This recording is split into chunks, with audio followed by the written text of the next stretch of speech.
All right, let's go with a question from Charles. Okay. What does it mean in John 16:33 where Jesus says, "I have overcome the world"? Why do we still have tribulation, suffering, wrestling spiritually with the enemy, and extreme moral decay in many countries when he has conquered the world? Okay, so in a certain sense, this is easy to answer because he says, "These things have been spoken to you so that you may have peace." Okay, now I'm giving you some foundation. He's saying, like, okay, I want you to feel good about the future. Okay, I want to feel why. He says, because in the world you have tribulation. Okay, he says earlier, this is, or actually, it's just before the great high priestly prayer, chapter 17, where, and I don't see it specifically here, but he says, I'm not telling you, Father, I'm not asking you to take them out of the world, all right? But keep them in the world. In other words, keep them and care for them while, for that period of time, they're in the world. So, what he's saying is this: in the world, you have tribulation, and I'm not going to take you out of that world. But I'm telling you something, I have overcome it. And the overcoming entails a couple of different things. And this is the point of the encouragement. It isn't that um, you're having some tribulation, but don't worry. In a few minutes, I'm going to stop it all and everything's going to be fine. No, that's not his point.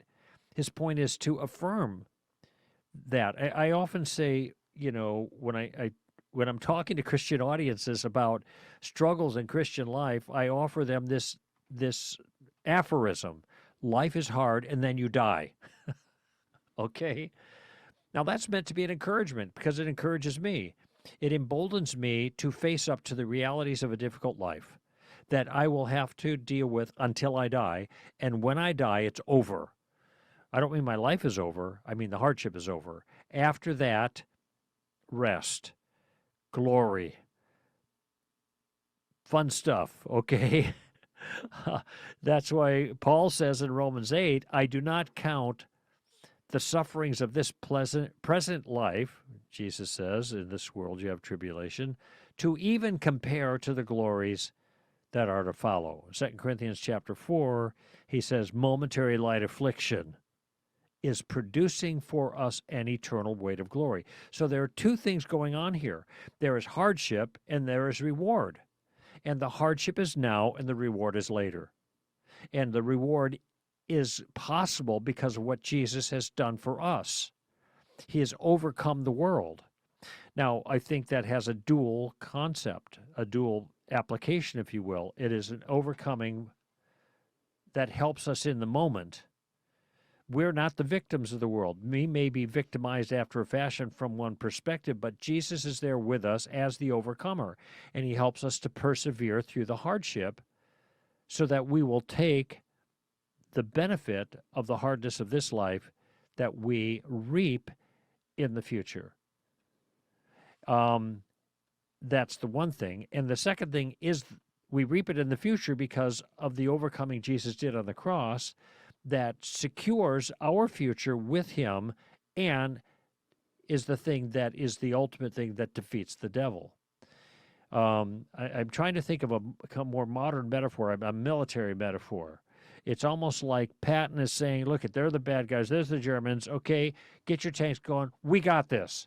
I got this. It's going to be hard. We're going to fight hard, but we're going to win this battle. Now, of course, that's a human metaphor illustration, and Patton could have lost, but in this particular case, we know.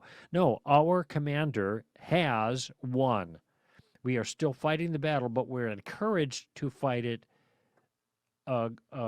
confidently and embrace the difficulties of the battle because our commander has secured not just the victory ultimately, but secured our ability to fight well on his terms. Fighting well doesn't mean that we always stop the enemy now from causing us trouble today. It means persevering through the difficulty, okay? And this is why, life is hard and then you die as an aphorism is really helpful to me. And I tell to other people, I says, don't have the wrong expectations about what this life is going to give you. Have the right expectation. That's what Jesus said. Life is hard, and then you die. That's my paraphrase of Jesus' comment. In this world, you have a tribulation, but I've overcome the world.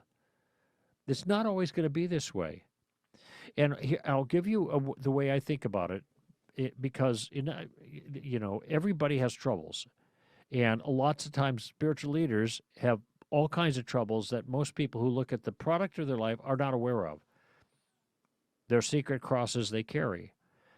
And this is the case with lots and lots of people. And so in my own case, when I think about the challenges that I face that are very difficult for me, that are private, I think of it this way. I think in the world you have tribulation. Okay, Greg, what's happening is not unusual. It's par for the course.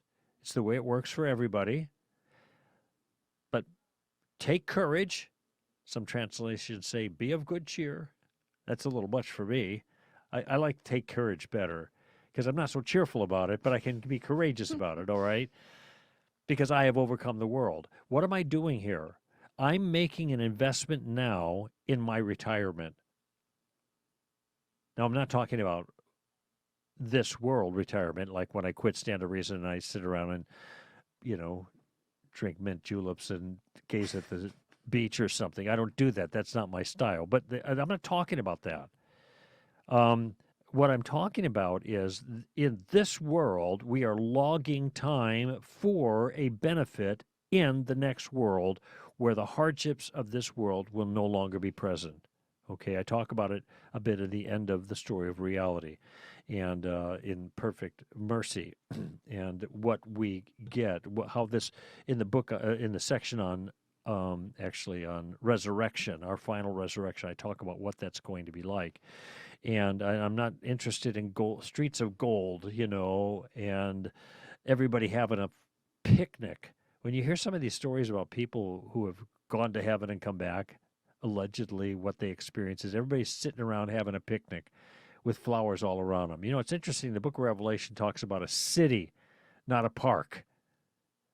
Just saying. In any event, that doesn't appeal to me. That doesn't sound like fun, sitting around having a picnic.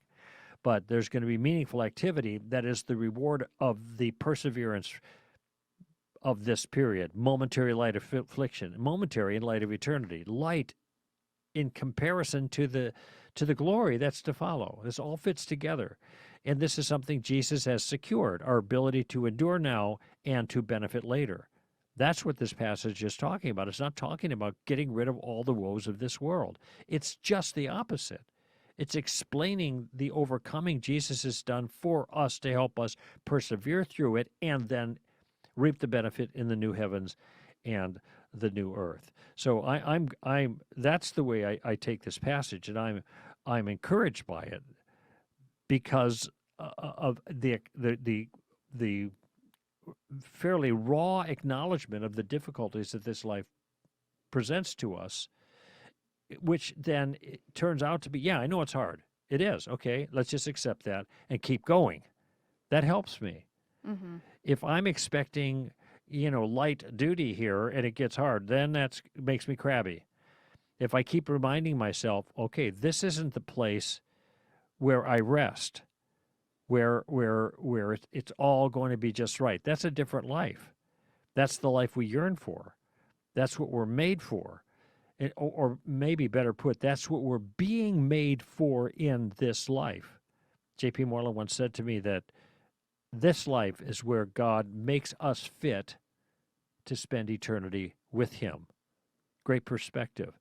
And I know this passage from 2 Corinthians 4, momentary light affliction. I know this one's from Romans 8 because I reflect on them often, because I need to reflect on them often.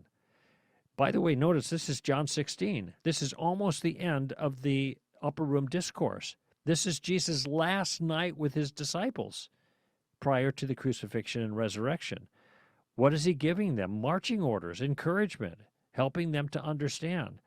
You're going to get the Holy Spirit. This is, earlier, John 14 and 15, and now 16, all of these things he's preparing them for. And then he's saying, okay, it's going to be hard.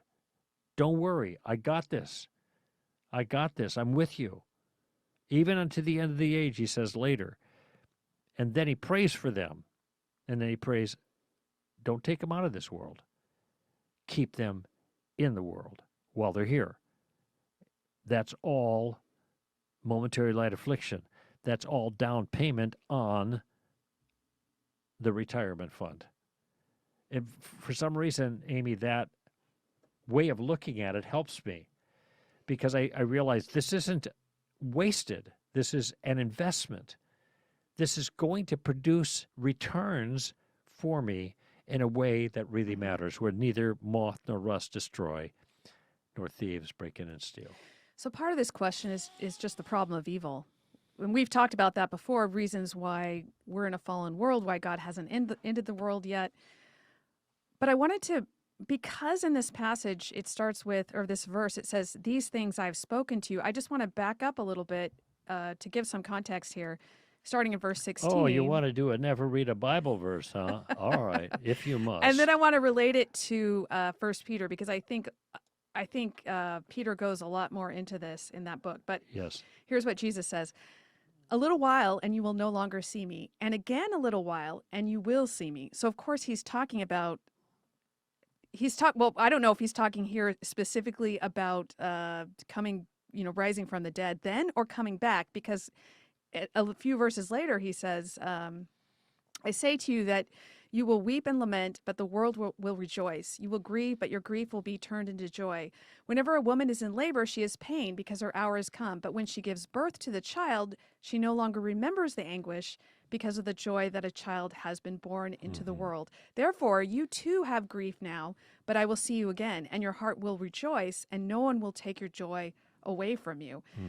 So I think there's a double thing here, because of course he comes back, he's resurrected 3 days later. A double reference, like. Right, but then he of course goes away again and he's going to come back again. So this idea that we will suffer while he is gone, but he will come back and then we will have our joy.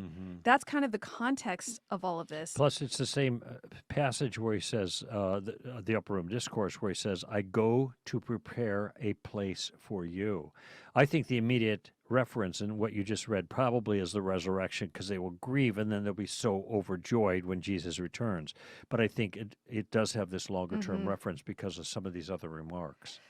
So in 1 Peter, what Peter talks about is how he's trying to prepare them to suffer now so that we can have glory with Jesus later. And the idea is, right now we are tempted to go along with the world because we don't want to suffer at the hands of the world. We don't want to deal with that. But Peter's point is that it's better to suffer for doing what is right and to suffer at the hands of men now than to suffer at the hands of God later. Right. And so the context he gives for all this, he talks about how Jesus he wins. I mean, basically that's the bottom line. It doesn't make sense to go along with the world if Jesus is already the victor. It's just a matter of time before he comes back. And so I think what this is talking about, Jesus conquering the world, is that he has won. And he has conquered death and sin on the cross, and he will come back and he will be the victor, and he will separate the sheep from the goats, and those who are in the book of life will be with him forever, and those who aren't will be punished for their sins. And so because of that, we will have tribulation now because the world will hate us, but he is the victor. So we need to be on his side, and that's the winning team. So we suffer now for doing what is right because he has conquered the world. He is the victor, and we want to have glory with him later. Perfect. Peter, what's interesting is this very verse is right after he tells them that they're all going to desert him. And what he says to Peter, not in this gospel, it's in You're referring to John now. I'm referring to John, because he says, do you now believe? Behold, an hour is coming and has already come for you to be scattered, each to his own home, and to leave me alone. And in another gospel, he says to Peter, but when you return, I want you to strengthen your brothers. And that's exactly what he does in 1 Peter. It's so interesting to see that Peter, who went through this, not only heard from Jesus, but experienced turning away from him out of fear, he comes back and now he explains to us why we shouldn't do that. Yeah. Because he's had time to think of it. He has the Holy Spirit now. So we do well to learn from Peter in 1 Peter.